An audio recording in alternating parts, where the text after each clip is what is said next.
हे गाईज, कसे आहेत तुम्ही? स्वागत आहे तुमचं व्लॉग विथ तनुजावर। तर टायटल वरून तुमच्या लक्षात आलंच असेल की आज आपण कुठे जातोय।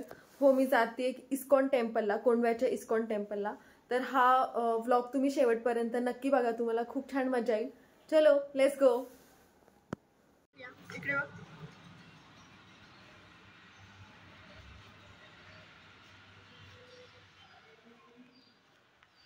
तुझी डॉल दाखव, नीट दाखव, समोरून दाखव। धैर्याला ना फिरायला जाताना खूपच जास्त मजा येते। ती खूप जास्त एक्सायटेड होती आणि नाचायला लागली होती। म्हटलं चला तिचा एक व्हिडिओ तर झालाच पाहिजे। आणि आम्ही जेव्हा पोहोचलो ना तेव्हा हे सुंदर असं कृष्णाचं दृश्य आम्हाला दिसलं की कालिया नाग आणि त्याच्यावरती कृष्ण नाचतायत। तर इतकं सुंदर दृश्य होतं आणि मी धैर्याला नेहमी ही कहाणी सांगते, तर तिला हे रिअलमध्ये बघून इतकं छान वाटलं आणि ती पण मला तीच कहाणी रिपीट करत होती तिकडे। इथलं वातावरण इतकं प्रसन्न होतं ना, तर खूपच छान वाटलं। जेव्हा आम्ही एंट्री केली ना तेव्हाच खूप जास्त पॉझिटिव्ह वाईब आले होते। तुम्ही बघू शकता, खूप असं शांत वातावरण आहे।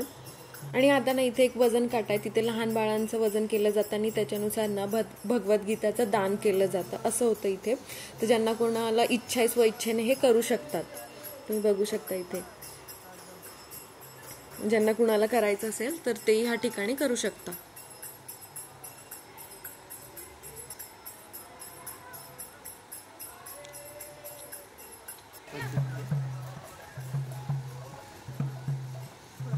इथे ह्या भजनांनीच इतकं प्रसन्न वातावरण वाटतं ना। इथे अन्नदान करण्यासाठी होतं, अन्नदान सुद्धा करू शकता। आणि कुठेही बघा इथे ना छान असं भजन। आता आपण एंट्री करतोय मेन गेटला आणि ऑड डे असल्यामुळे गर्दी इतकी कमी होती ना, तर छान असं आमचं दर्शन सुद्धा झालं।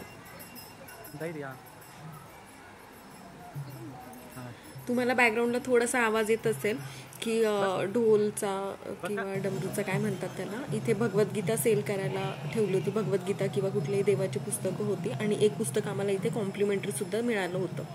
तर तुम्ही एंट्री पण बघू शकता, इतकी सुंदर एंट्री आहे। तुम्ही ह्या मंदिराला नक्की व्हिजिट द्या, खूप छान आणि प्रसन्न वाटतं इथे।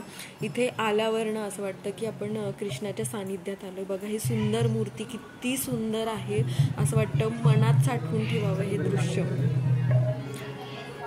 आणि आम्हाला इथे आल्यावर आहे ना आरती सुद्धा मिळाली होती, सो मन अगदी प्रसन्न झालं होतं।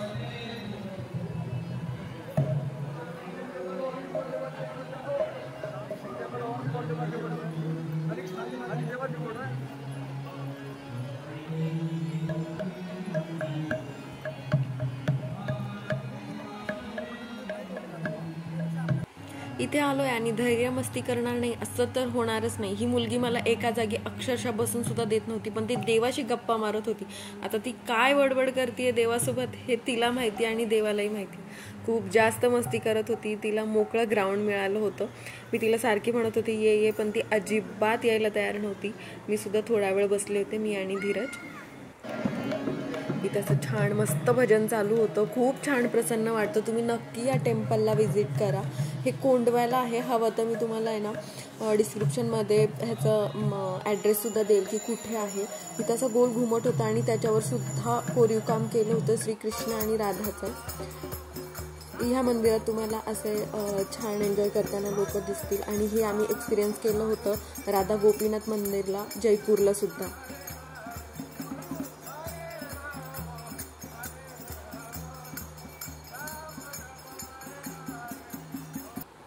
इथे छान असं मंदिरात कोरीव काम केलं होतं, तुम्ही सुद्धा बघू शकता। इतकं सुंदर हे मंदिर आहे ना की आपल्याला इथून निघूशीच वाटत नाही। आणि इथलं वातावरण तर इतकं शांत आहे, मला असं वाटत होतं की ह्या मंदिराच्या आजूबाजूला ज्यांनी घरं घेतली त्यांचा रोजचाच दिवस किती छान जात असेल, की किती छान वातावरण आहे, किती शांत आहे। शेजारीच मंदिर आहे, तुम्ही बघू शकता की खूपच अतिप्रसन्न वातावरण, पॉझिटिव्ह वाईब्स आहेत। जे तुमच्या मनात असेल निगेटिव्हिटी सगळी निघून जाते। नंतर आम्ही पेट पूजा केली होती, मस्त असे चीज पकोडा ऑर्डर केला होता धीरजनी स्टार्टरलाच, आणि मसाला पापड तर इतका यमी होता। मी मेन कोर्सला दाखवायला विसरले कारण खूप जास्त भूक लागली होती आणि धैर्याला इथं खूप जास्त आवडला होता हा पकोडा।